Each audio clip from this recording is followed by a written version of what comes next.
All right. So again, welcome everyone, and thank you for being here. So just to start off, this is just an overview of some of the learning objectives that we hope you are able to take away from this presentation today. We're going to, talk about an evaluation plan and its purpose, identify some equity-based approaches to evaluation, explain key elements of evaluation design, and identify the key sections that will be outlined in an evaluation plan, and determine what information to include in each of those sections. So the information contained in this presentation will help you work with a hired evaluator to develop or review an evaluation plan, or help you get started with your own internal evaluation process. The majority of the content on the slides today and that I'm going to be covering is from AmeriCorps, the agency's presentation that can be found on the Knowledge Network about evaluation planning, and including the exercises that we're going to go through. This isn't content that Sir Washington created. This is from AmeriCorps, the agency, although I did do a little editing and adding and rearranging of some of their slides, but the majority of the content is there. So I do want to give credit for that. And there's also some information that we're going to cover related to equity, which is from a guidebook titled "Why Am I Always Being Researched?" by Chicago Beyond. And so we're also going to cover some of that information as well.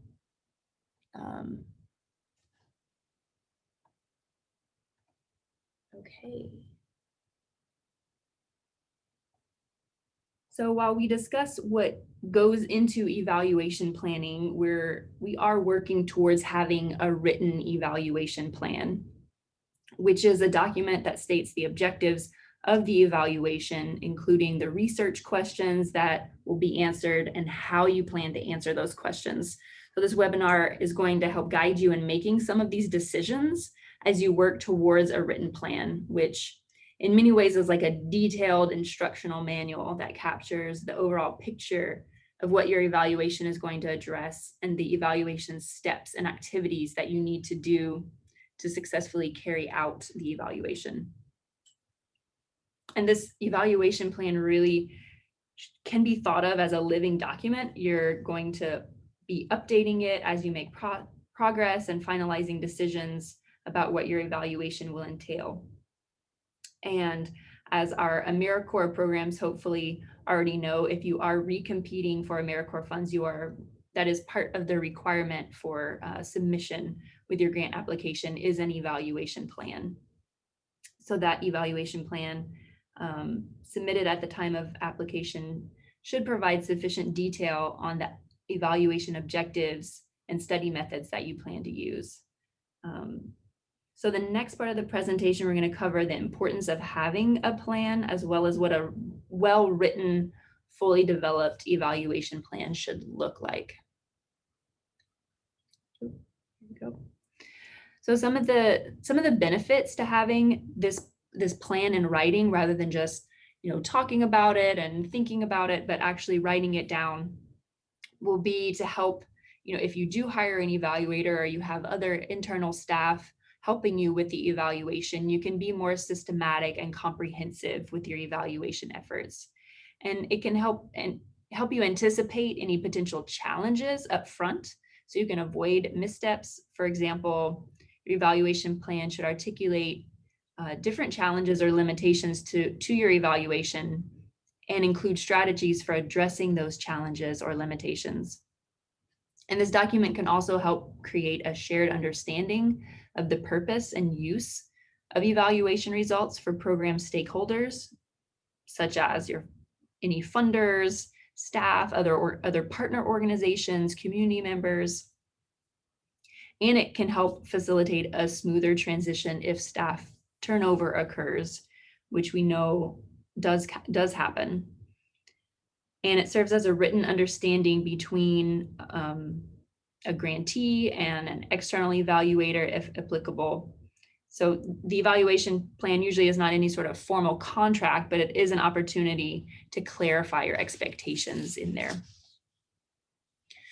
So here's just a quick outline of what your evaluation plan generally would include. And this is based on the AmeriCorps guidelines. They have a FAQ document, evaluation document located in the knowledge network. But I do believe this kind of general outline is applicable even outside of the world of AmeriCorps. These are just key areas that any evaluation plan would likely include. So in the introduction, program background, research questions to be addressed in the study, the evaluation design, which this section should include the specific type of design that's been chosen, your data collection, analysis plan, your timeline, and some information about your evaluator and their qualifications, which I think that is a typo in the slide. I have evaluation qualifications and that should say evaluator qualifications. So my apologies. I can make a note to update that. And you'll also include a little bit of information about your evaluation budget and any other relevant documents as needed for your evaluation. So we're going to talk about each of these sections in more detail. And as we go through,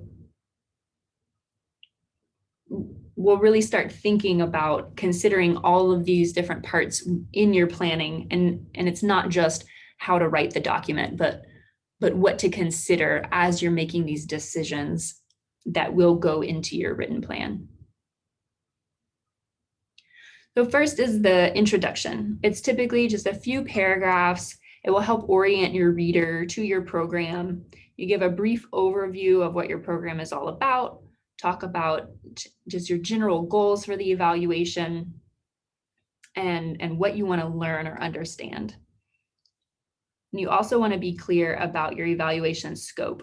So what aspects of your program is your evaluation going to focus on and over what period of time?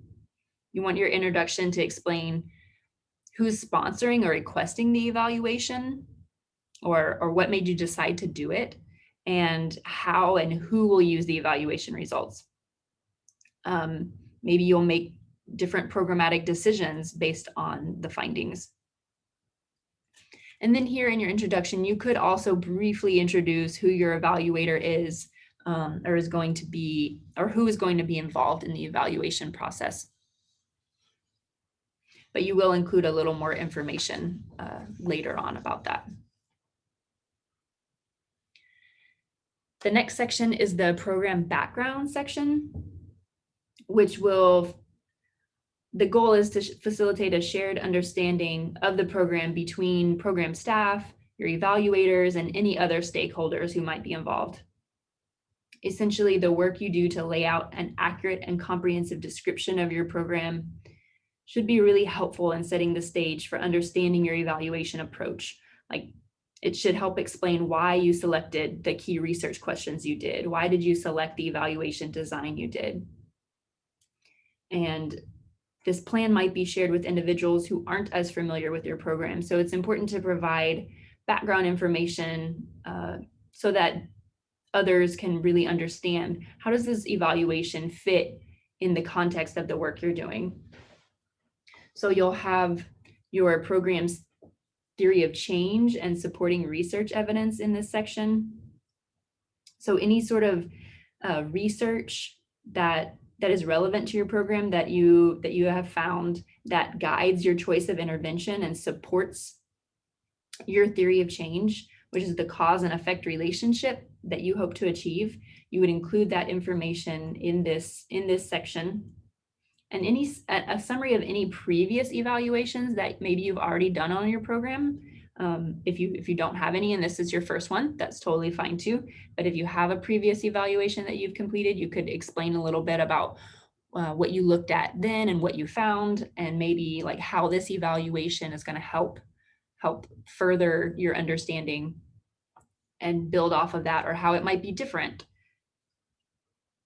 And you'll also describe the program components that this evaluation will focus on. So keep in mind, it's not necessary to evaluate every aspect of your program as depicted in your logic model. And I hope all of you have a logic model. We will be looking at one in depth in just a moment. And so I know we also have other trainings, and AmeriCorps, the agency, has other trainings on logic models if anyone is interested and needs more specifics on that. So your evaluation can have a narrow focus, or it could have a much broader focus depending on the information that you hope to gain. But this should be really clearly stated up front in your evaluation plan. And also, a lot of this information that I just discussed about needing to go in this program background section, you probably already have a lot of program materials that describe some of these things. And so even for your grant applications, and you could always copy and paste bits of information from other sections or other materials and plug them in here. You don't need to recreate the wheel if these are the types of things you've already explained other places. So on the next slide, we do have a program logic model for your reference.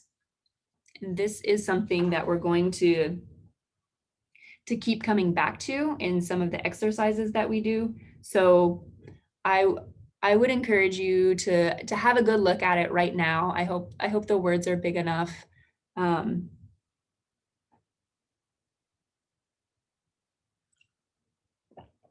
this is also on page 1 of your handout packet, if that's easier for you to see it there. So we are going to refer to it again as we start our activities. So let's kind of review it. So here's a brief narrative description of the program. The program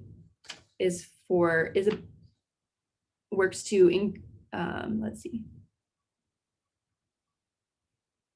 The program has found that increasing poverty and a growing shortage of affordable housing have contributed to an increase in first-time homelessness among families in a small rural county over the past decade. So to combat the growing problem of family homelessness in the county, they created a program to meet the needs of low-income households facing a threat of homelessness due to a possible eviction or foreclosure by providing targeted housing, relocation, and stabilization services, such as legal counsel, referrals to financial aid sources, and other assistance. The program is designed to address the housing crisis facing low-income families in order to prevent first-time homelessness. So this logic model is a visual summary of this fictional affordable housing program. So if we're looking at it from left to right, based on the example shown, so if the program has these inputs and these resources, then it can carry out the activities that they have listed. And if they carry out these activities, then they expect that they'll be able to produce the outputs listed in the third column. And if they can produce the outputs, then they expect that they'll achieve the outcomes listed, and there are short to long-term outcomes. So as you can also see, I'll point out kind of at the top of the logic model, there's a process side and an outcome side. And the process side focuses on how the program's carried out its planned work, the inputs, activities, and outputs. So that's all part of the process side. And then there's the outcome side on the right, which describes the expected sequence of changes that the program hopes to accomplish, which can be short-term, medium-term, or long-term. And the outcome side reflects the changes, effects, or impacts of the program, essentially what difference the program intends to make. So this also is kind of a key part that's going to keep coming up throughout our presentation, this difference between process and outcome. So I just wanted to point that out now.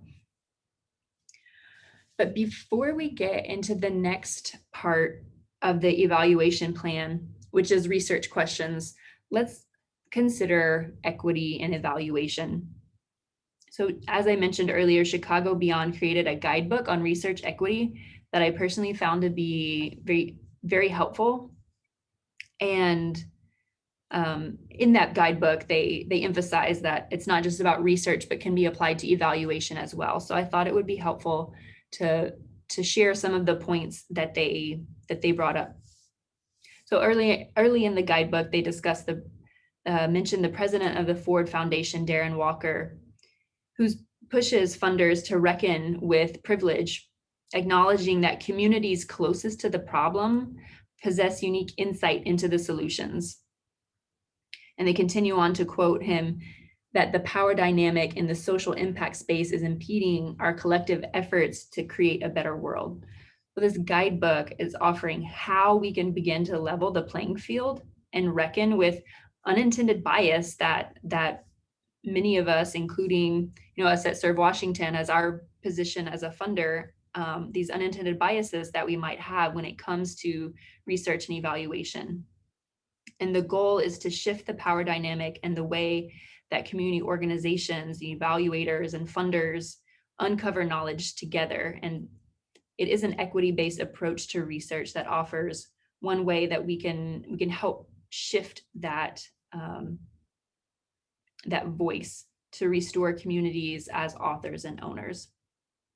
So they point out and continue to emphasize throughout this guidebook that when a voice is missing from the table, the answers we get are often insufficient, and we may perpetuate biases that we have without even realizing it. So we're here to consider, as we're doing our, considering our evaluation plan, are we missing out on community wisdom because conversations about research and evaluation are happening without community meaningfully present at the table? So how do we start? How can we shift our approach and the way we think about evaluation in these early stages of planning? So first, we can begin to ask ourselves, what are the commonly used metrics for this type of work, and what inequities, historical or even present, are built into them? What assumptions are built into how these metrics are used? And here are some examples. They're listed on the screen there, but I'll read them out loud. Is measuring participant arrests in the current state of racialized policing an accurate metric? Is it fair to measure housing overcrowding for participants from a culture that value living with extended family? Is measuring wealth accumulation for families from a culture that values sending money home or supporting extended family members an appropriate metric? So one example described in the guidebook, it was about a prison-based fatherhood program. And whenever the evaluators and the community organization started to have more dialogue between participants, they totally changed what their study was going to measure. So instead of focusing on the father, they expanded that to focus on the family. And the short-term measures were changed from, at first, focusing on depression and stress. And after these conversations with participants and community, they expanded that to looking at pride and reconstruction of masculinity. And the long-term measures were expanded from looking at recidivism to looking at whether the father-child bond remained active and positive. So that's just an example of one program and the way that they were able to shift their metrics and what they were using to measure success of their program based on community input. Okay, but how do we know if our metrics, or we could use the term outcome, if that's probably one that we use in the AmeriCorps world more often. So how do we know if they're biased? How do we see what we don't see? And that is where the value of having people that you're serving and your community involved. And one way to do that is having a community evaluation committee. You might assemble a committee representing the voices of service recipients. And I know some of our programs, maybe you serve kindergartners, and it wouldn't make sense to have a group of kindergartners telling you what to do for your evaluation, but maybe you could have a couple parents, a couple teachers, and other people that are involved in the service that you're providing. So this group could help make decisions about or give input into what is researched or evaluated, and give input about the outcome measures that you're using. And they could engage regularly with your evaluators. The committee could have, a variety of voices: staff of your organization, whoever's doing the evaluation, program participants, community members, or service recipients, or even past service recipients. And you would get to decide, you would need to determine what is the mandate of your group, what powers does it really have, how often will it engage with the evaluation team. You don't want to overburden or overwhelm them, but you also want to ensure that they are effectively able to contribute to your study design and execution.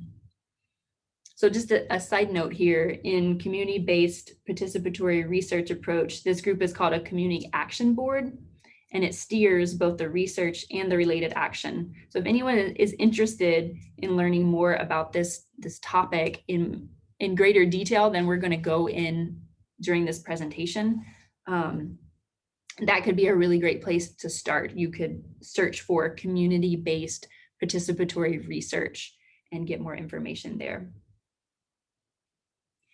And additionally, you can look for opportunities for collaboration between community evaluators on study tools, such as surveys. That could be a great way for them to give input.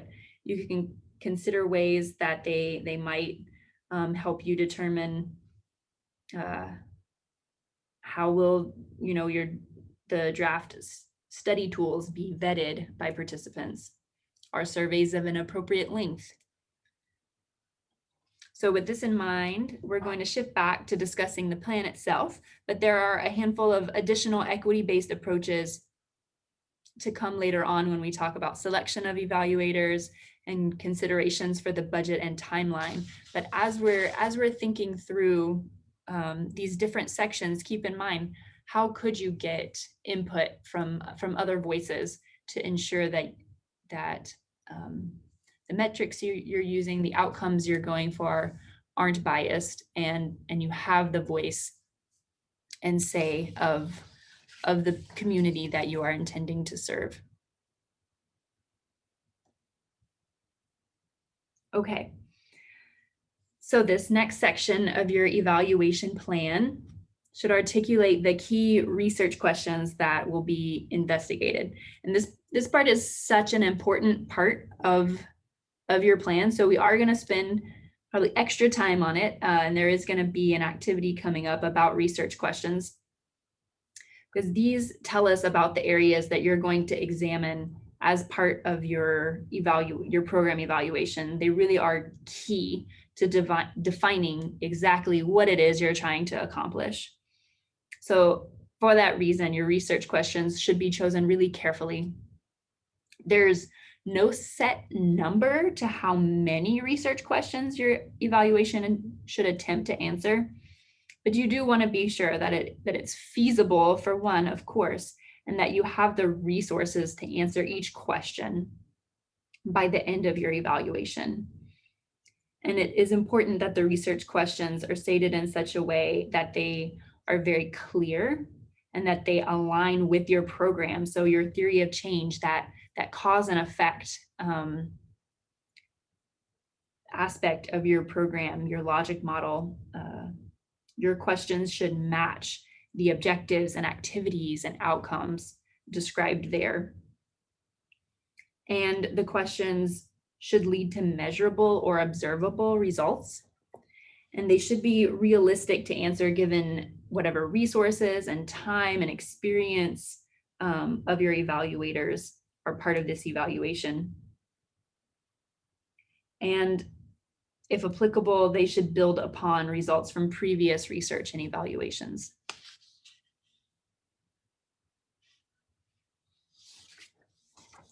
Okay, so here is our first exercise. We're going to talk through a few examples of potential research questions for an evaluation. And you can look at page 2 of the handout, and you'll find a list of potential research questions. They are also up here on the screen. But we're going to go through each one as a group and discuss whether we think this is a strong or a weak question based on those criteria that were on the slide. So is it clear and specific? Does it align with the homelessness prevention program model, that logic model that we looked at a minute ago? And are the research questions measurable or observable? And I don't know, would it be helpful if you also have the logic model in your handout? I'm wondering if it would be helpful if I keep this slide up or bring the logic model back up. Any input, anyone?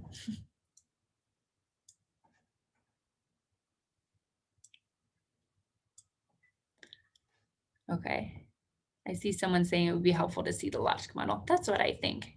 Okay, great. I'm getting, oh wait, I'm going the wrong way. Here it is. Okay, I think the logic model, it should be the first page of your handout.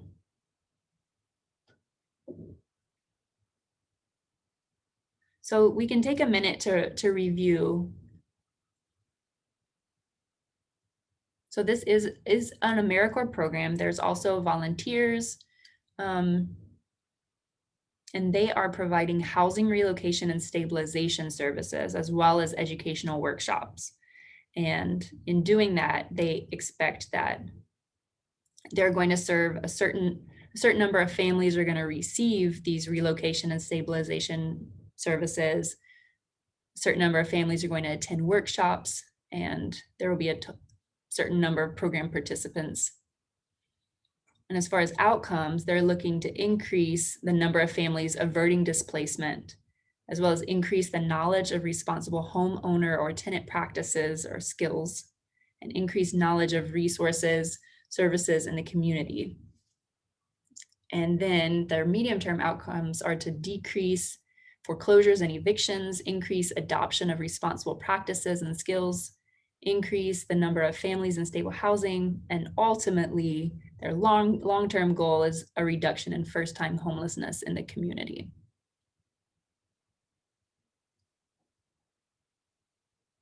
So with that, if our first research question is looking at how did the low-income families in the county benefit from participation in the homelessness prevention program, do you all believe that's a clear question? It aligns with the logic model and it's measurable. And I think now I'm going to go ahead and go back to the question so you can see that first question. So how did the families in the county benefit from participation in the program? Do you all think that's a strong or a weak question? And feel free to unmute yourself and say what you think, or you can put it in the chat.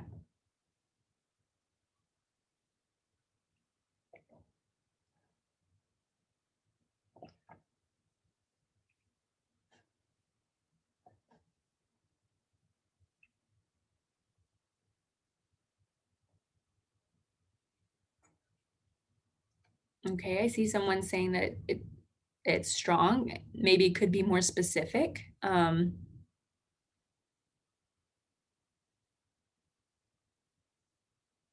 little vague, right?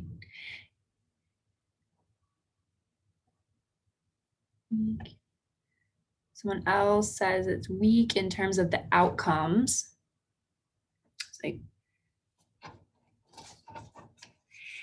So thank you so much, everyone, for participating.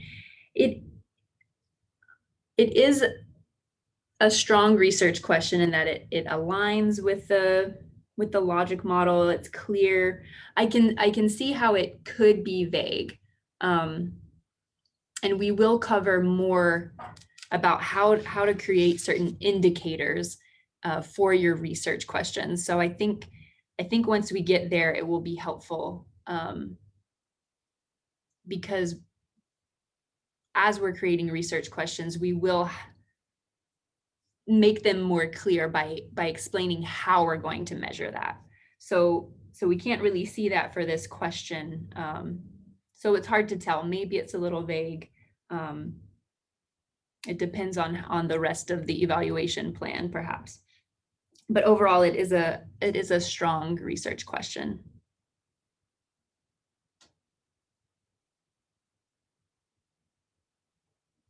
So let's look at the next one. And I'm still catching up with comments. Thank you, everyone. Someone said that they tend to find them weak questions because of the lack of specificity and tie to outcome measures. Yeah, I can see how that might happen. So it is really important how they're reporting on it and what exactly is getting measured. So for the second one, if we're considering what impact did the homelessness prevention program have on beneficiaries' knowledge of healthy food practices? What do you all think of that one? Is that one clear? And does it align with the logic model that we reviewed? Is it measurable or observable? Does it meet all of those criteria?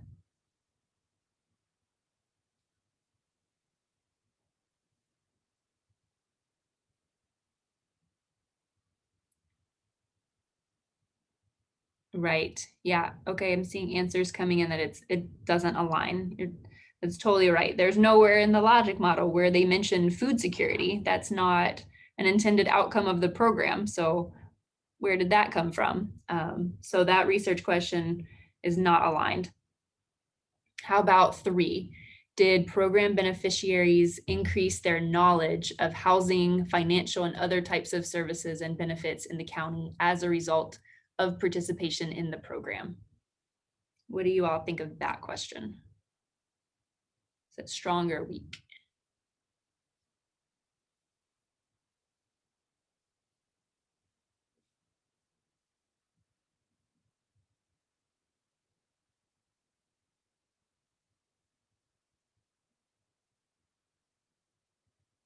Great. Yeah, I'm seeing a lot of strongs. I agree. And so does AmeriCorps, the agency. They have this one marked as strong. So everyone was in agreement about that one.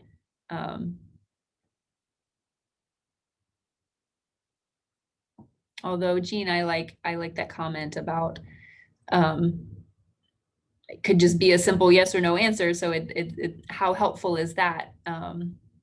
And I think that's a good point. We would want to see more information about that. Certainly not just a simple it did or it didn't, but more about what's going on there.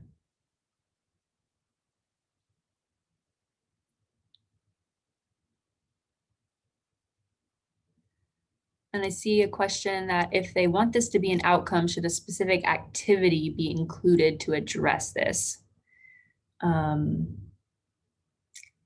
Yes, there should be, and I believe it's listed in the logic model. There should be specific activities and interventions that address that.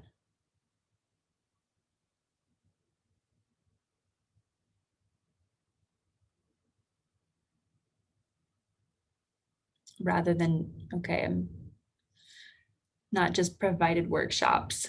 I would need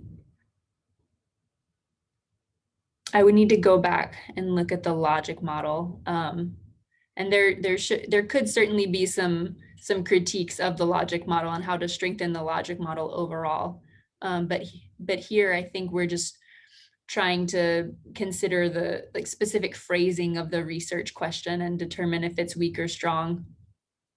So for this purpose, we'll go with strong for question 3. But I see your point, Mary, and we could certainly go back and look at the logic model later and kind of dig into that if we have time.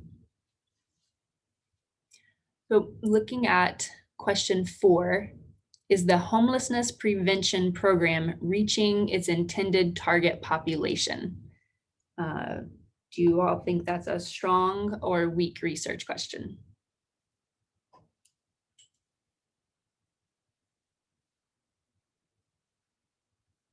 I'm seeing strong. Yes, great. And I am agreeing with that. And so is AmeriCorps, the agency. Excellent. Then let's go ahead and move on. What about question 5? Which family shelters and temporary housing have the best reputation? I already see a weak. Yeah, like where did that come from? Now they're talking about reputation, and what is that? How is that helpful? Why is that important? Maybe it is, but that's not really explained as like a key part of their logic model or program. So yeah, we're gonna call that a weak question. And what about our last one, question 6? Right, it's hard to prove without more evaluation. So question 6, what do people in the county think about homelessness? Is that a strong or weak question? I think Caleb already answered weak for that one. And I'm seeing more weak come in, right? Yeah, I would say it's not so relevant to the program and their intervention to have that as a key part of their evaluation. So perfect. Thank you all so much for your participation.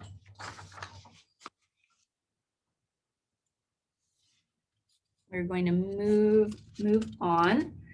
And so as we talked about when we were looking at the logic model, those two sides of the program, the process side that's focusing on the activities, the inputs, activities, outputs, and then the outcome side describing the expected sequence of changes the program hopes to accomplish. The outcome side reflects these short, medium, long-term changes, the impact of the program. The stated objectives and goals of your evaluation go hand in hand with your research question. So if the objective of your evaluation is to answer questions about what you did in the program, so the process side of the logic model would be where you would focus your questions. And if the objective of your evaluation, if what you're really looking for is to answer questions about your program's outcomes or what changes your program brought about, then the outcome side of the logic model is where you're going to focus your questions. So the process and outcome objectives generate really different kinds of research questions. And that's what this slide is illustrating, that the process evaluation addresses questions about the program operations. So the who, what, when, where, why, and how many of program activities and program outputs. And on the other hand, the outcome evaluations will measure a program's outcomes and assess program effectiveness. And we do want to note that a single evaluation plan can and often does include both some process and outcome evaluation questions. You don't have to pick and only do, focus on one side or the other. You could have a mix. So let's look more specifically at examples of process evaluation questions, which can be used to answer one or more of a number of questions about a program. So is the program being implemented as designed or planned? You might want to specifically look if you have multiple sites. Is the program being implemented the same at each site? Is the program reaching the intended target population with the appropriate services at the planned rate and dosage? Are there any components of the program that are not working well? Why or why not? Are program beneficiaries completing the program? Why or why not? Are the resources adequate for the successful implementation of the program? So these are all process questions that are focused on the first few columns of your logic model. And you can totally decide to focus your evaluation on or part of your evaluation on that half. And here's some examples of outcome evaluation questions. Are there differences in outcomes for program beneficiaries compared to those not in the program? Did all types of program beneficiaries benefit from the program or only specific subgroups? Did the program change beneficiaries' knowledge, attitude, behavior, or condition? And here we have the next exercise. So we're gonna think back again to that same fictional homelessness prevention program. So on your handout, you could even look at that logic model again on page 1 and brainstorm, come up with an example of a strong research question that a process evaluation might address. So you're looking at those, that the inputs, activities, and output column. And then you'll also come up with an example of a strong research question for an outcome evaluation of the program. So, and remember those criteria that we talked about with the example research questions. We're looking for the questions to be really clear and specific, and that they would align with that logic model of the program, and that they're measurable or observable. So if everyone could take a few minutes and have a look and come up with just one process question and one outcome question.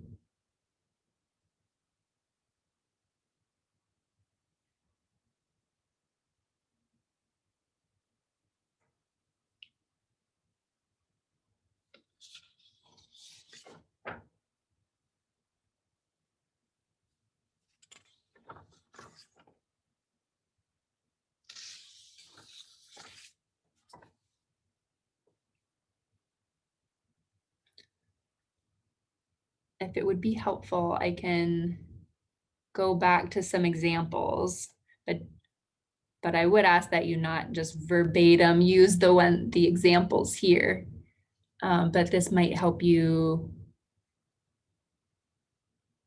think about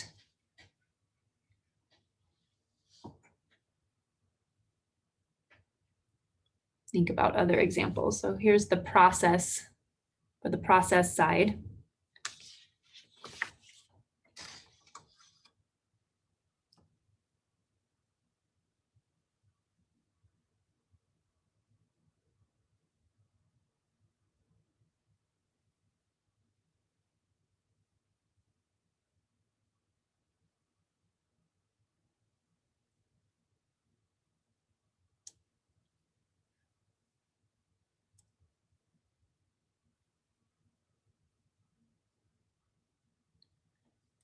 And I'll put it on the slide of the outcome evaluation question just to have an example.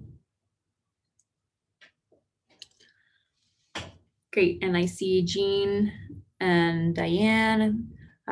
People are starting to respond in the chat with examples. I'll just read these aloud. So how many people participated in the educational workshops? How much did the workshops cost to provide? Sure, yeah, that could be, those could be part of your process evaluation. Diane, is there equity among sites where service is being given? For example, are the same number or percentage of clients being assessed at each location? Yeah, I like those. I think those are both very clear, very measurable. And here are some other examples on the screen about, and feel free, other folks out there, if you have your sample question written, feel free to put it in the chat, or you can unmute yourself and say it aloud. But there are so many different process questions you could ask. To what extent did the program reach its target population? How many families did it reach overall and by service activity?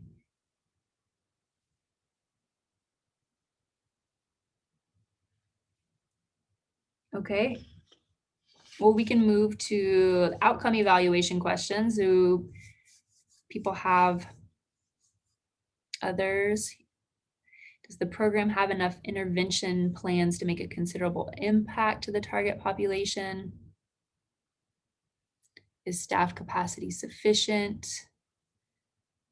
Percent of participants in stable housing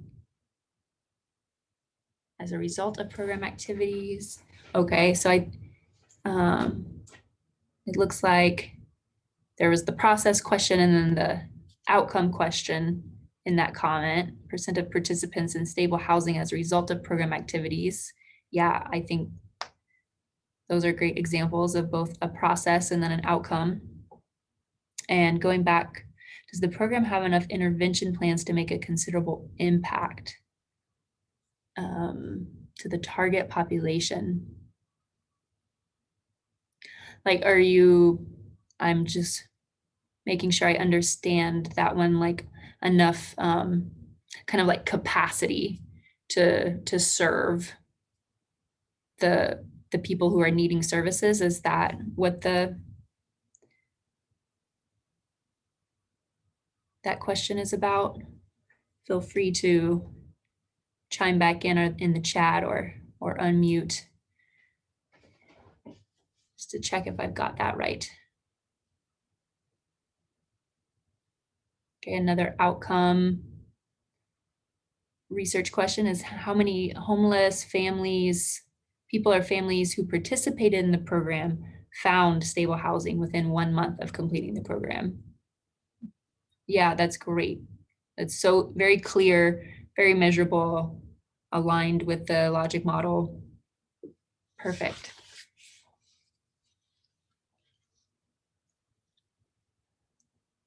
And I will, here are some other examples on the slide about, how did their change in knowledge compare to a matched comparison group of individuals who did not participate in the program?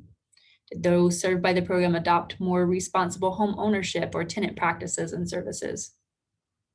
So yeah, there are just so many questions, so many things we could decide to consider in our research, in our evaluation.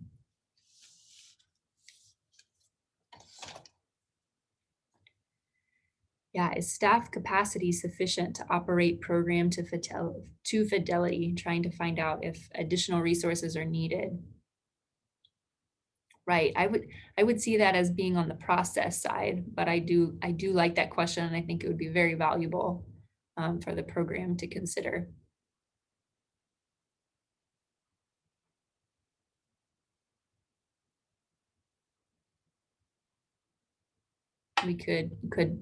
The evaluation might look at the experience and perceptions of outreach workers who work with the homeless about the crisis caused from being homeless. Yeah, we could certainly choose to consider that.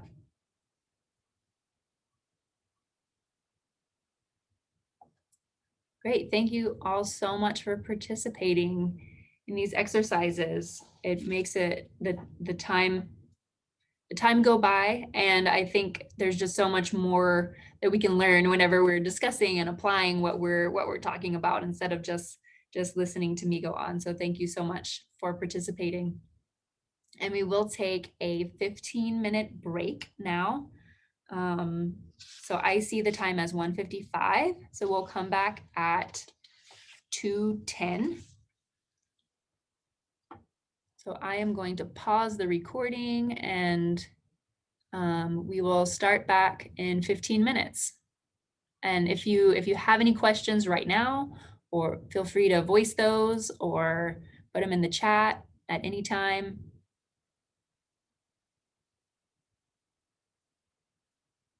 Resume record. Okay. So I hope everyone is back with us. as we start the next part about evaluation design. So up to this point, we've established some of the framework for the evaluation. But after identifying the questions that we want to answer, the next step is going to be to explain the approach that your evaluation will take to address those questions. The evaluation design is the structure that will provide you the information needed to answer each of your evaluation questions. The appropriate design for evaluating a program is going to depend on a number of considerations, including your program's theory of change and logic model, and the primary purpose of the evaluation and the key research questions that you determined. You also will take into consideration if you have any evaluation requirements from a funder. There are many funders that require their grantees to complete evaluations of their program, including us at Serve Washington. So as you consider different evaluation designs, you really need to make sure that you have a clear understanding of whether your funder has any specific requirements that have to be fulfilled. Because those can drive the purpose and scope of your evaluation.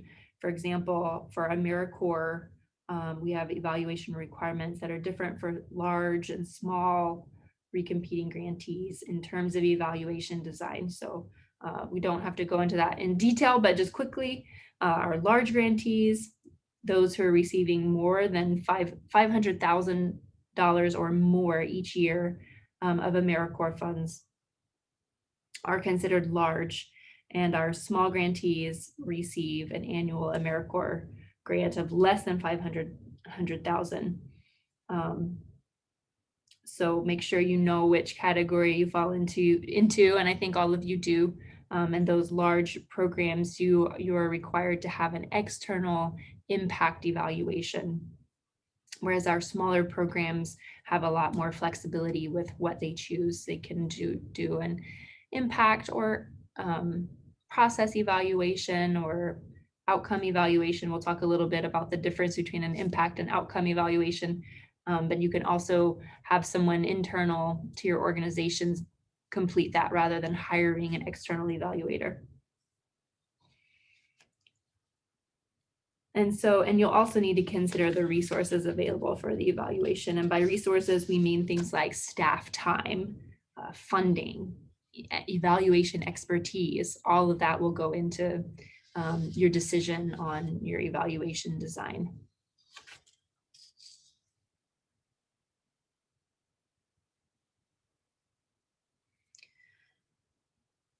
So we'll kind of loop back again and go kind of cycle through on a deeper level with the process evaluation.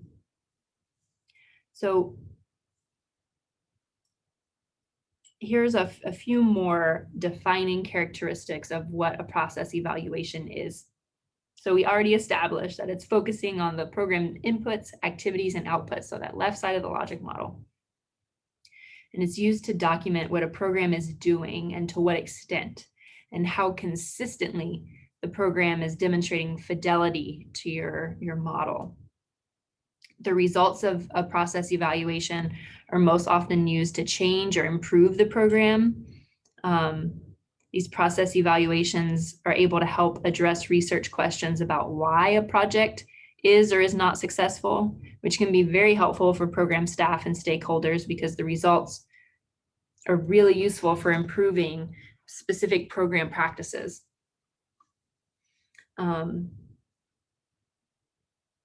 Process evaluations employ the collection of both qualitative and quantitative data through things like interviews, surveys. Maybe you'll use program administrative data. And these process evaluations mostly rely on more simple sorts of statistics. So like descriptive statistics like means, frequencies, and they don't need these really advanced, complex statistical methods. And generally, you don't need a comparison or control group. And we are going to talk more about comparison groups later on. And we do note that process evaluations are usually not generalizable. They are really specific to your program. So the things that you're going to find are likely really specific to how you're implementing your program.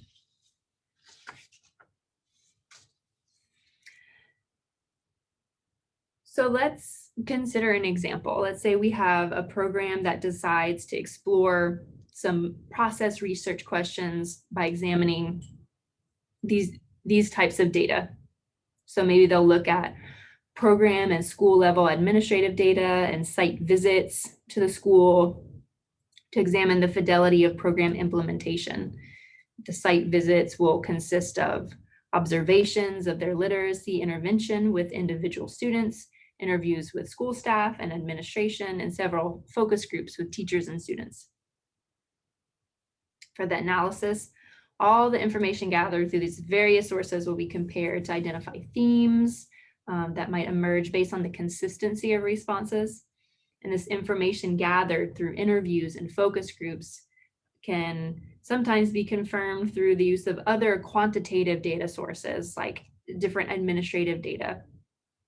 An example might be, maybe you'll hear a teacher comment in a focus group that their school struggled with implementing the program because a lot of the families regularly move during the school year because of employment issues. So students don't end up receiving the full intervention. And other teachers and the school principal also point out that same barrier to implementation. And you could use administrative data that shows that there was a large number of students transferring into and out of the school during the school year.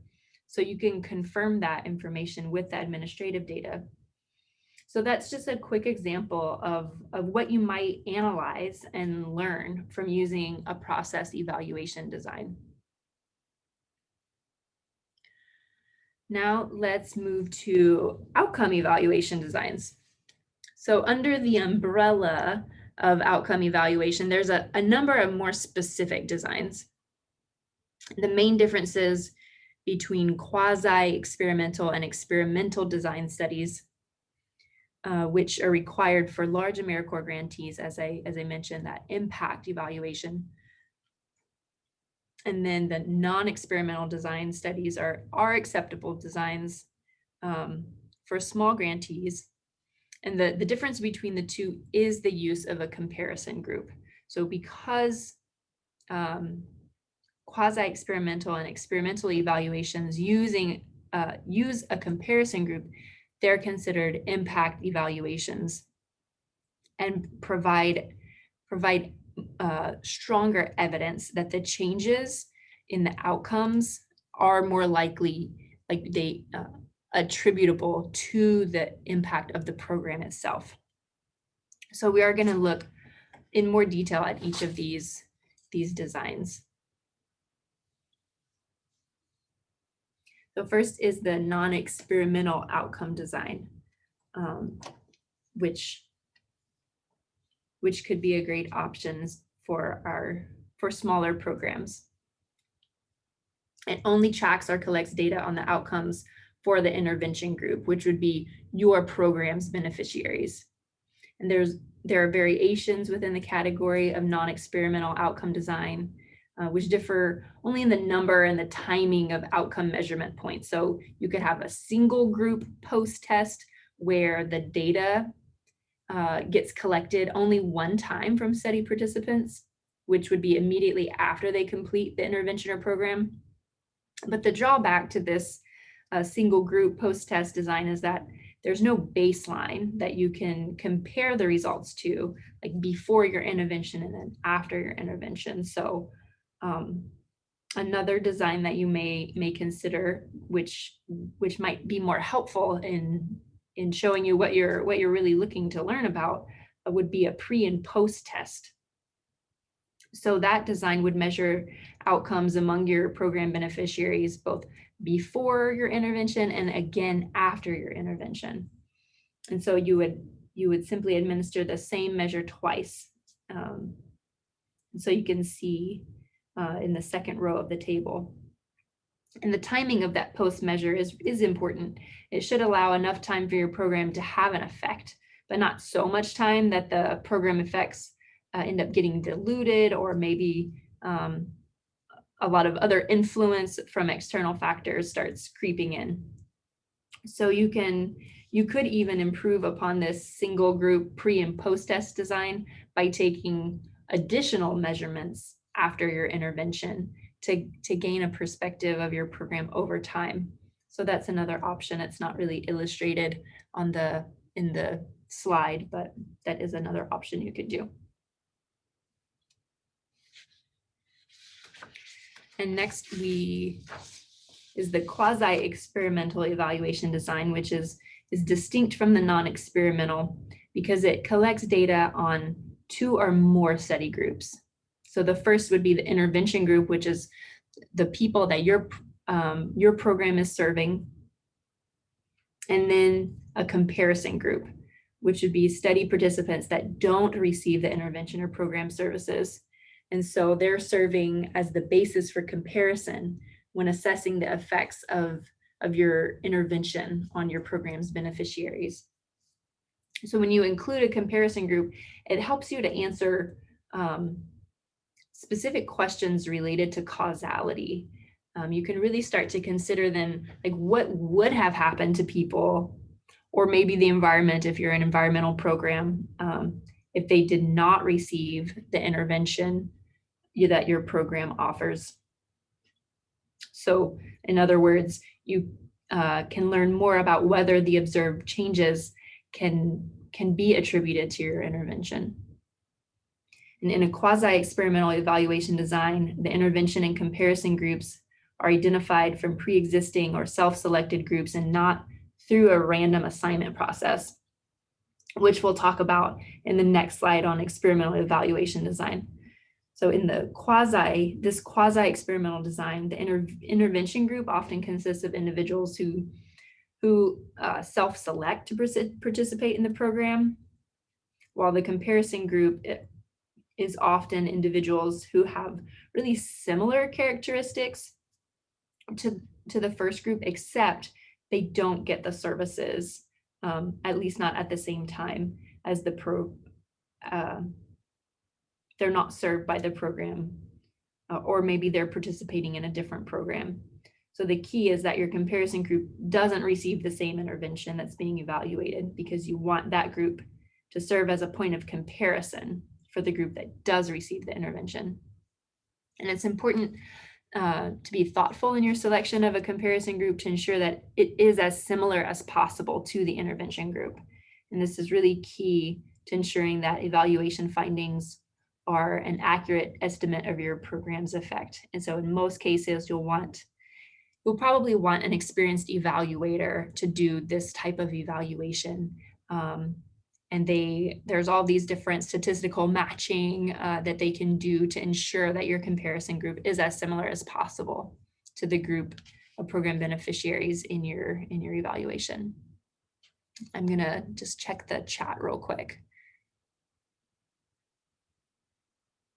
Okay, it sounds like the next slide ended up answering the question. So if that's not the case, let me know. But I think we've covered it.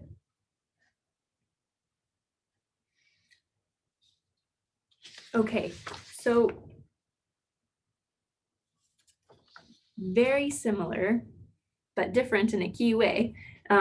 We have the experimental design, which is very similar to the quasi-experimental that we just talked about, where there are 2 or more study groups. And in an experimental evaluation, they use the term control group rather than comparison group, because it's used to describe the study group against which to measure the outcomes of program beneficiaries. And the key difference there has to do with how the intervention and the control groups are formed. So in an experimental evaluation, the evaluator will use random assignment techniques to assign study participants to either the intervention group or the control group. So each study participant would have an equal chance of being assigned to either the intervention or the control group. And the control group in an experimental design may receive no services, or they might get alternative services, or the services just could be delayed. And the use of random assignment in experimental designs creates as equal groups as possible by ensuring that there's no systematic differences between the program and control groups. The process of randomly assigning program applicants for experimental design studies is complex and generally requires specific tailoring to each program's unique application and intake process. So again, similar to the quasi-experimental, this sort of design really is best conducted with an experienced evaluator who has done these types of evaluations before. So at this point, we've discussed the three main types of outcome evaluation designs: non-experimental, quasi-experimental, and experimental. So as part of your description of the evaluation design that you've chosen to answer your research questions, it's important to describe each of your evaluation study groups and how you plan to identify and recruit study participants. If you're doing any outcome evaluation, you may do a process evaluation. So specifically, if you're conducting a non-experimental outcome evaluation design, only one group of study participants would be described. Whereas if you're doing a quasi-experimental or experimental, then you would describe both the intervention group and the comparison or control group, and an explanation about what the comparison or control group will receive. If it's no intervention at all, or maybe a different intervention, you would explain that in your evaluation plan. So just kind of to tie that together, this is just a really quick activity. I hope you all are still out there and awake as we're getting close to 2:30. So here's a table about the three types of outcome evaluation designs, and we can complete this table by indicating which type of design best fits the description in the two columns on the right. So I guess let's start from the bottom. Which one is it that's not statistically matched groups or group compared to itself? And so it would have the least amount of ability to produce causal evidence about a program. Would that be quasi-experimental, experimental, or non-experimental? Those are the three choices.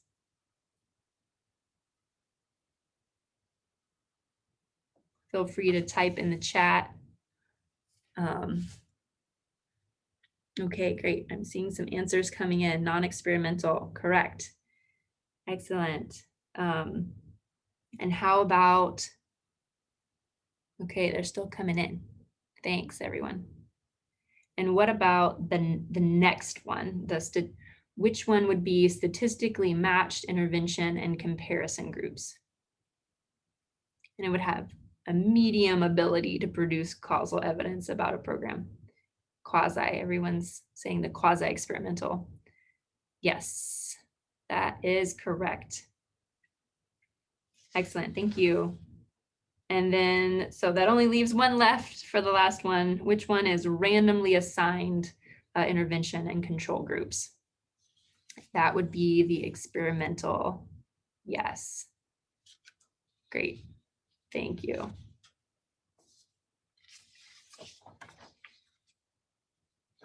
So just kind of quickly thinking back to our homelessness prevention program, maybe a non-experimental outcome evaluation would collect data on the outcomes of families who participated in the homelessness prevention program. While if we chose a quasi-experimental design, we would collect data on the outcomes of families who participated and have a comparison group of families that didn't participate. Maybe the comparison group of families live in a neighboring county that doesn't have a homelessness prevention program, but they're similar to the families who participated based on certain demographic characteristics. And then if we were using an experimental design for this homelessness prevention program, we would collect data on the outcomes of families who participated and collect data on a control group of families that didn't participate in the program. So maybe the program had more applicants for homelessness prevention assistance than they could serve at any point in time. So families would be informed whenever they applied that they would either receive the services or not. And so the evaluator would then randomly assign them to either the intervention or control group. And because each family would have an equal chance of being in the intervention or control group, there shouldn't be any big differences between the groups. So that would be an example of what the evaluation could look like for that program if it were either experimental, quasi-experimental, or non-experimental.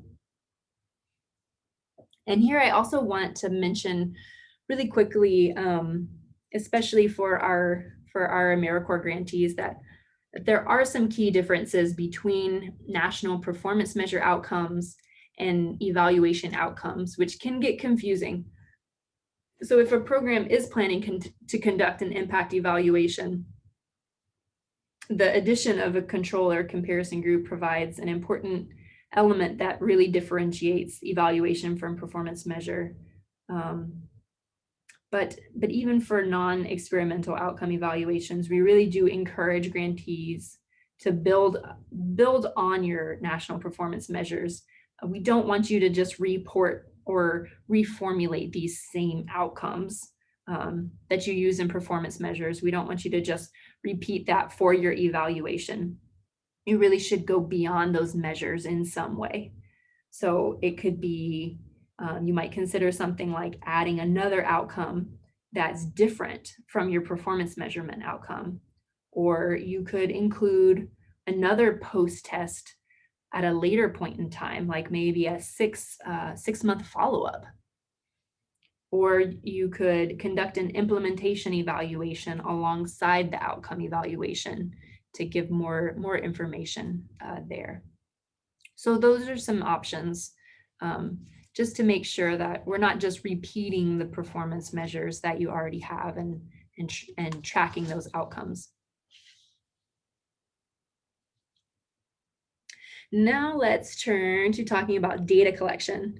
This fifth section of your evaluation plan is really about the data that you'll collect or compile to answer each of the key evaluation questions that you've identified for your evaluation. And it's important that you explain what data you're going to use in your study and how the data is going to be used, how you plan to collect it, and compile that data. And you want to be sure that your collection methods are going to generate accurate information about your program.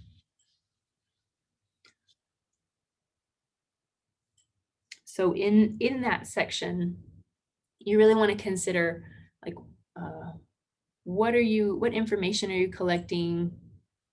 Where is it coming from? What tools and instruments are you going to use? Who's collecting the data? And any sort of sampling methods if that's relevant.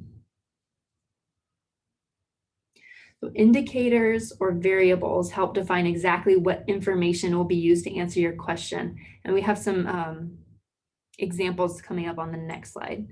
So data indicators are either quantitative or qualitative, or maybe even a combination of both. Quantitative data is numerical and can be counted, quantified, and mathematically analyzed. So that's stuff like if you're looking at GPAs or standardized test scores, attendance patterns, and then things like surveys, questionnaires, and existing databases can be ways of obtaining quantitative data. Qualitative data is non-numerical and used to provide meaning and understanding. Qualitative data capture information that can be difficult to measure or to count or express in numerical terms. They're not really useful for statistical analysis. Qualitative data can provide important insights and context, like maybe if you're trying to capture attitudes and program stakeholder perspectives. Those kinds of contextual things can't really be captured through quantitative data collection. And if you have narratives of program beneficiaries describing their reasons for participating in your program, that would be an example of qualitative data. If you have like interviews and focus groups, those are some really common ways of collecting qualitative data. And if you're using experimental or quasi-experimental design, the emphasis of your study will likely be on quantitative data, since these are the data that you can apply statistical tests to. So I see a question about when would you recommend a process evaluation over an outcome evaluation? I think I would say often if a program is newer and kind of just starting out, that would be a great time to do a process evaluation, or maybe if there's been a really big shift in an intervention, a really big change in program design, that could be a great time to do a process evaluation to see, is the program doing what we think it's doing or what we set out to do? Are we following our model and have fidelity to the program design at different sites? That would be a really great time to really focus on the process side. But anytime really, it really is up to you and what and hopefully, other community stakeholders that you're involving in conversation about what would be really valuable for you to know about your program, what's really going to help you improve your program, so you can be accountable to the community that you're serving. And maybe it is a process evaluation, or maybe an outcome evaluation, or a mix. It really depends. But I would say, in particular, newer programs, or if you've really had a big change, that could be a really excellent time to focus on a process evaluation instead of an outcome evaluation.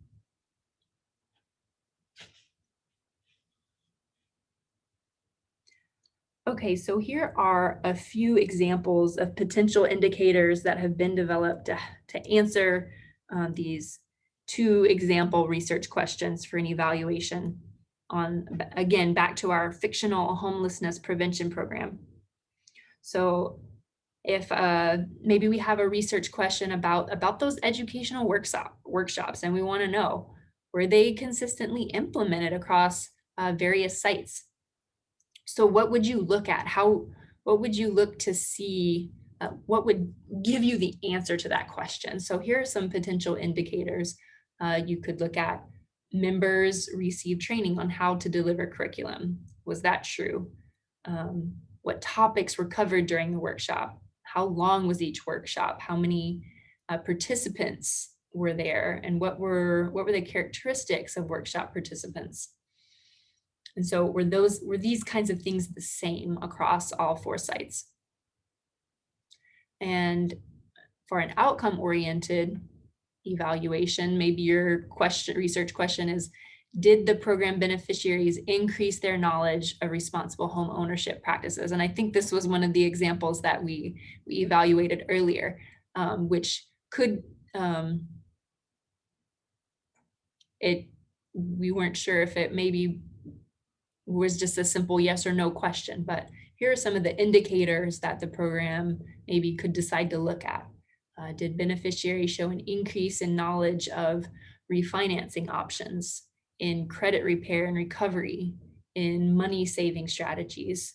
So we could look to see if knowledge increased in all these different areas.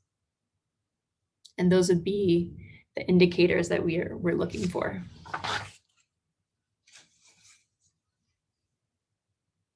So after you've described the activities or outcomes that you want to measure and identified the indicators that you want to use to measure progress on them, then you'll need to discuss these data sources and data collection methods for gathering data on each of your indicators.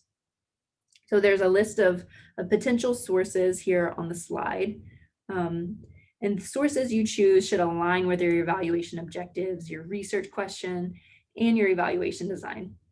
So this process often begins by first looking at the data already being collected to understand maybe you already have some existing data that can answer your evaluation questions. And existing data could pertain to data collected by the program itself, or data that's gathered by external sources such as administrative or test score data. Data collection methods are the techniques used to gather the information needed to answer your research questions. So when thinking about the method to use for collecting data, it's useful to consider which method is more likely to secure the information needed, which one is more appropriate given who's being asked to provide the information, which one is least disruptive to the program and target populations, and which one is most feasible given the available resources. So, and I really like this next slide. I think it's a really helpful summary here of data collection methods that can be either quantitative or qualitative. And so this table is an overview of the two types, highlighting their key differences. So as you'll see, quantitative methods capture less in-depth data on a larger number of study participants. So it can be summarized across a larger number of cases, whereas qualitative, often used to explore or gain a deeper understanding of a particular topic among a smaller number of cases. And qualitative methods are often more labor intensive and time consuming. So there would be, we would look at fewer cases. In regards to data collection, the quantitative data collection methods are often used to collect data using structured instruments, such as surveys with close-ended questions or rating scales. And qualitative are collecting more narrative data, so with less structured instruments, so like interviews and open-ended survey questions. And the data format, quantitative methods yield numeric information, so it can be summed up, it can be counted, whereas the qualitative is more difficult to count, but could provide really important insight and context, such as attitudes and perspectives. And the data analysis, quantitative methods rely on statistical approaches to analyzing the data, ranging from like really, really simple to really complex. Qualitative methods rely on non-statistical approaches, such as content analysis, in which themes or patterns in the data are identified and coded. And then the results. Quantitative methods are often more objective in a sense. They can be more generalizable, whereas qualitative methods, on the other hand, can be more subjective and not so generalizable. They're more specific to the people responding and to your specific program.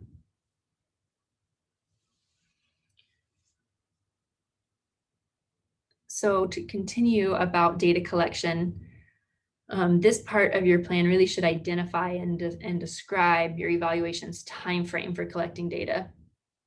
So this means for each type of data you plan to collect, specify at what time point you plan to collect it. And the time frame you choose should align with your chosen research questions and evaluation design. Your plan should also identify who's responsible for collecting the data and what your approach to managing and securing the data will be. So you would outline how you plan to enter, track, store, and secure your data.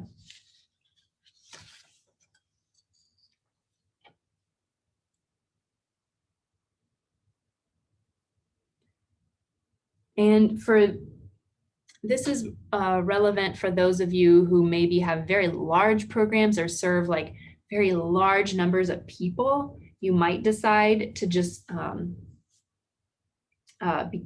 because of the resources available, maybe you really can't gather information from everyone that your program is serving. So you would find a representative sample or subset of that population. So there's a little information here about that. And generally with this type of thing, we would suggest an experienced evaluator who would be able to advise you about whether or not you should select a sample and how to do that.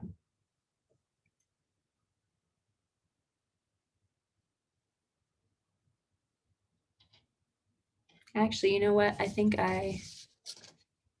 that slide is not there. So apologies for that. I just added some information that was just extra. Let's talk about the analysis plan. So after data collection, the next section of the plan will be there to describe your analytic techniques. So just how are you going to analyze all this data that you're planning to collect? And that could range just from like really basic counts to maybe, if you're collecting qualitative data, there's content analysis that you can do. There are some online programs that can help with that. And then there's, this whole other range of really complicated statistical analysis, and depending on the data you collect and your design, you might need to conduct some qualitative analysis or quantitative or some of both. The analytic techniques that are selected should be based on and align with your evaluation questions, the selected evaluation design, and the type of data that you're collecting. So for quantitative data, any statistical analyses that you plan to conduct should be documented there in your plan. And if your design requires types of really complex analysis, it's best to consult with an experienced evaluator to develop a plan for analysis. And for qualitative data, you would also describe the process that you would use to organize and aggregate data into themes that allow you to identify data trends.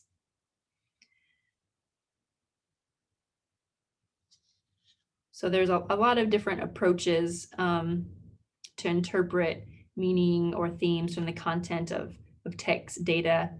And we do want to note that anecdotes, or what we sometimes call great stories, that's not the same as qualitative data.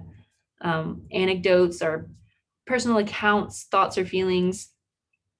These are often collected in an ad hoc fashion and can be, we can use them in some ways, but it's not the same as evaluation, where we really are collecting data more systematically to tell us whether any changes occurred based on our intervention. And there are mixed methods approaches where you could use a combination of qualitative and quantitative data methods.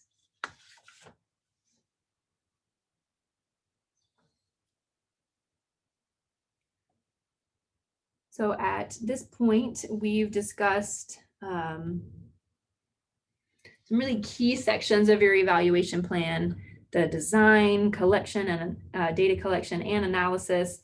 And this slide shows kind of an example crosswalk to help you organize your data collection and analysis approach so that it aligns with your research questions. So this, I think there is also on page 4 of your handout, you can refer to this. this example based on the fictional program.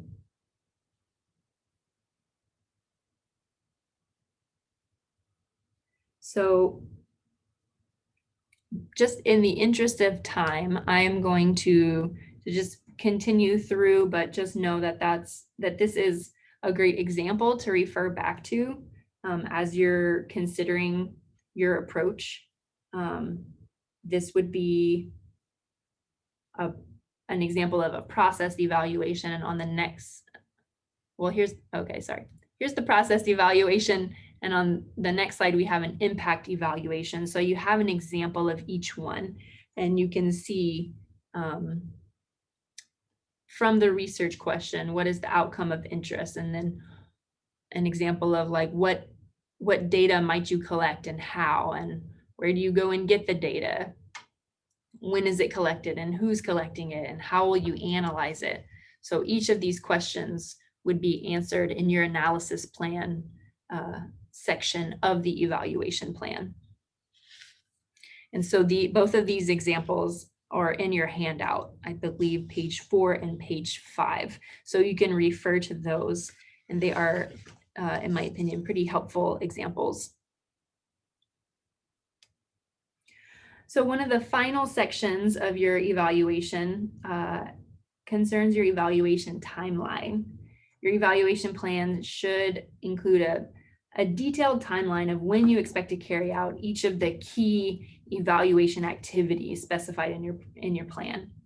And what's presented on this slide is kind of a simple visual of what an evaluation timeline over a 3-year period could look like, just to give you a general idea of some of the key evaluation activities. And you might find it helpful to lay out a more detailed timeline that lists each of your key evaluation activities and maps it out when you expect to start and end, and who's responsible for carrying out the activity. And another consideration when we're creating our evaluation timeline kind of goes back to that equity piece. Does your timeline support time for building relationships and building trust with all who might be involved in your evaluation? Does it create incentives for developing data tools with community participation, and provide time for evaluators and the community organization to interpret the data together and to collaborate on how the data is shared?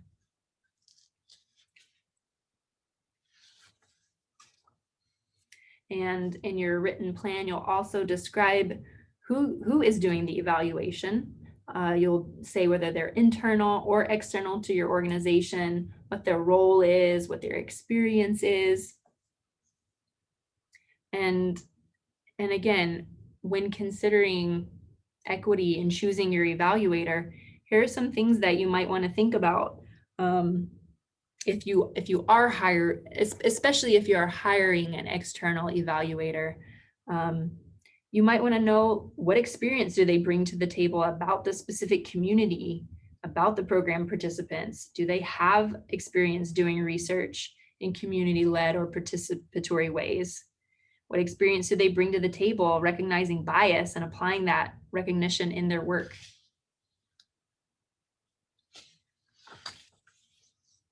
All right, we're getting very close to the end. So your plan is going to wrap up with an estimated budget for your evaluation. The cost of evaluation can vary widely, and it really will depend a lot on the type of study design, the size of your study, the level of expertise needed, data collection expenses. So some of the considerations for creating a program evaluation budget are things like staff time, materials and equipment, any supplies, travel costs, any data collection costs. There could be additional expenses not listed here. These are just some common examples. And again, similar to the timeline, does your evaluation budget support and create incentives for things like developing data tools with community participation, collaborating on how data are shared, things like that. And this is another really good one that I like on the slide. You might also consider if you have opportunities for residents of the community to be hired to help serve as part of your evaluation team. You know, maybe they can help collect data or conduct surveys. So how can you encourage this? Maybe even recent alumni of your program. They could be excellent for this type of role. And so there is another exercise. We are not going to do it, don't worry.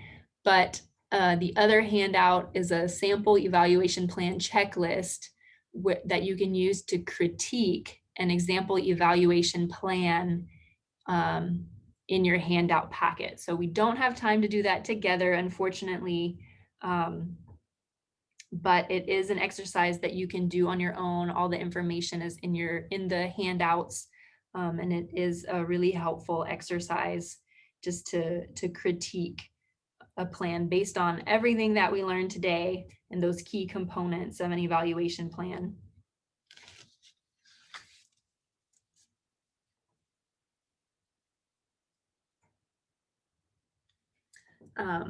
Last, though not part of the evaluation plan, as you're finishing your evaluation and writing up your report, we do encourage you to consider these other pieces about accessibility. And so this is another way that we can shift our approach to be more equitable.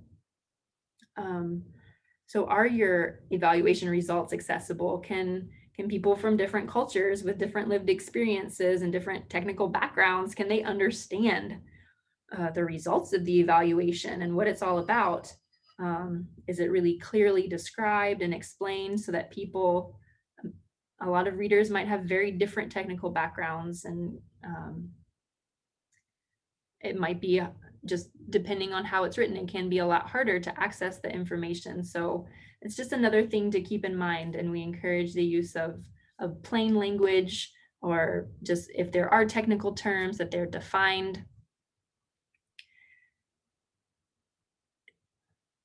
And that is the kind of final equity piece. So just things to remember as we conclude. Developing your plan should be a collaborative process that takes place over time. The evaluation plan is a really dynamic tool. It can change, it can be refined, and it's a living document. And your evaluation plan should facilitate the process of keeping diverse stakeholders on the same page with regards to the actual implementation of the evaluation. And I know we do not have much time, but if there are some final questions, feel free to unmute your line or ask in the chat. We do have a minute or two for questions. Thank you so much, everyone, for sticking with us. I know this was a really long presentation.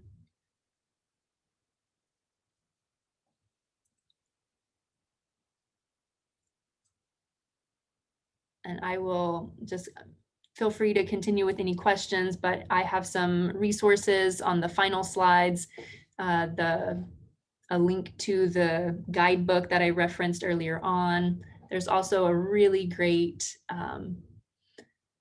guide to applying a DEI lens to data collection specifically that I really love. So that link is included. Thank you all. I'm seeing the thank yous in the chat. I appreciate that. And then there are some AmeriCorps specific resources for our programs with a reminder about the requirements. If you're a large grantee, if you're a competitive grantee, and what those requirements are. I see someone asking about the links to the guidebook in the chat. Yes, I can do that. Let me figure out how. I may need to kind of close down the presentation, which is fine because we are wrapping up. But I will go ahead and stop recording, and I will put that in the chat.